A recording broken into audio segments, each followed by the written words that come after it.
আজকে আমি বানাবো মটরশুঁটির একটা হেলদি আর টেস্টি রেসিপি। এটা ব্রেকফাস্টে খেলে খুব ভালো লাগবে। এটা বাচ্চা বড় সবার মুখরোচক জিনিস, খুব ভালো।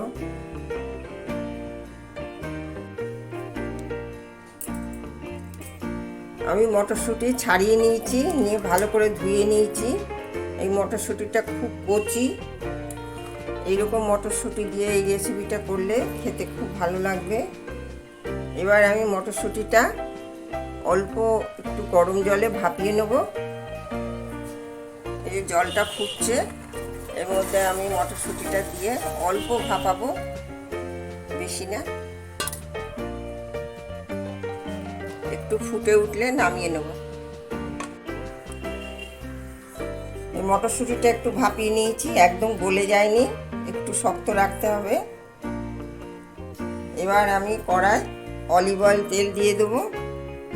এটা অলিভ অয়েল তেল দিয়ে ভালো হবে। কড়াতে অলিভ অয়েল তেল দিয়েছি অল্প 1 চামচের মতো এইরকম। এবার মটরশুঁটিটা দিয়ে দেবো।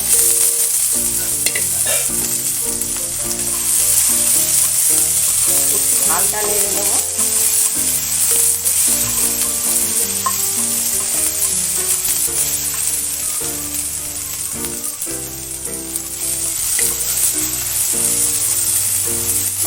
মটরশুঁটিগুলো সিদ্ধ করার পর গাটা একটু কুচকে কুচকে মতো গেছিলো। এখন এই যে অলিভ অয়েল তেলে একটু নেড়ে নিয়েছি, এখন কি সুন্দর এই যে এরকম হয়ে গেছে। এবার গ্যাসটা বন্ধ করে দিচ্ছি।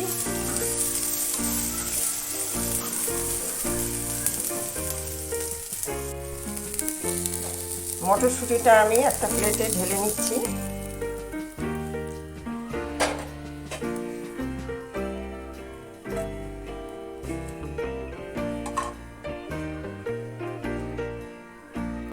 আমি গোলমরিচের গুঁড়ো ছড়িয়ে দিচ্ছি। এই গোলমরিচের গুঁড়োটা আমি ঘরে বানিয়ে নিয়েছি।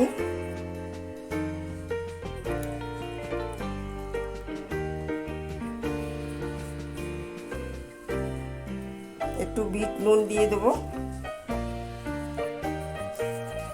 স্বাদ অনুযায়ী বিট নুন দিয়ে দিলাম।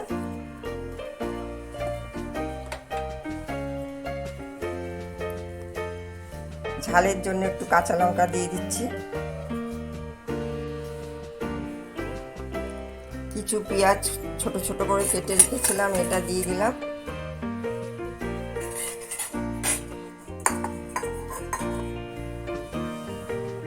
একটু টমেটো দিয়ে দিচ্ছি, ছোট ছোট করে কেটে রেখেছিলাম।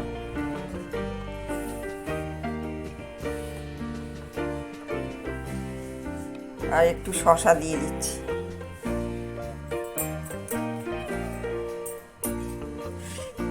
এবার আমি সবগুলো ভালো করে মিশিয়ে নেব।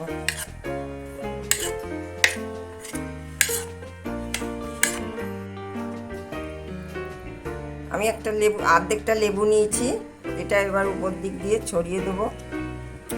খেতে ভীষণ ভালো হয়, খুব টেস্টি।